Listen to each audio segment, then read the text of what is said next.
German बेकरीत झालेल्या बॉम्बस्फोटाच्या कटू स्मृती आजही कायम आहेत। 13 फेब्रुवारी 2010 रोजी झालेल्या स्फोटात 17 जणांचा मृत्यू झाला होता, तसेच 56 जण जखमी झाले होते। या स्फोटामुळे पुणेच नव्हे तर देशभरात खळबळ उडाली होती।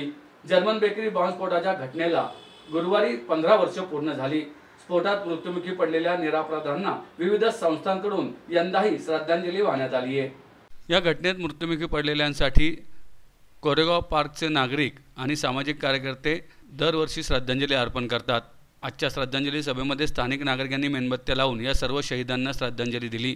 या श्रद्धांजली सभेसाठी माजी गृहराज्यमंत्री आमदार रमेश बागवे तसेच त्या घटनेच्या वेळेसचे कोरेगाव पार्कचे पोलीस निरीक्षक Nadgoda sir, Koregaon park police स्टेशनचे वरिष्ठ पोलीस निरीक्षक सुनील थोपटे, क्राईम पीआयचे चेतन मोरे, माजी नगरसेवक बाबू वागसकर, उमेश गायकवाड, भगवान वायराट, श्रीमती स्वाती शरद मोहोळ, अभिजित वागचौरे, गणेश लांडगे, मिलिंद गायकवाड, बेकरीचे मालक शंकर भाऊ खरोसे, मनोज खरोसे, जनार्दन बोया, हर्ष तिवारी, पौर्णिमा लोनावत तसेच अशोक वागचौरे आणि तेथील स्थानिक नागरिक महिला भगिनी मोठ्या संख्येने उपस्थित होते। या कार्यक्रमात मेणबत्ती लावून मृत्युमुखी पडलेल्या नागरिकांना श्रद्धांजली वाहण्यात आली। स्थानिक कोरेगाव पार्क जागरूक नागरिक समितीच्या संगीता तिवारी यांनी या कार्यक्रमाचं आयोजन केलं।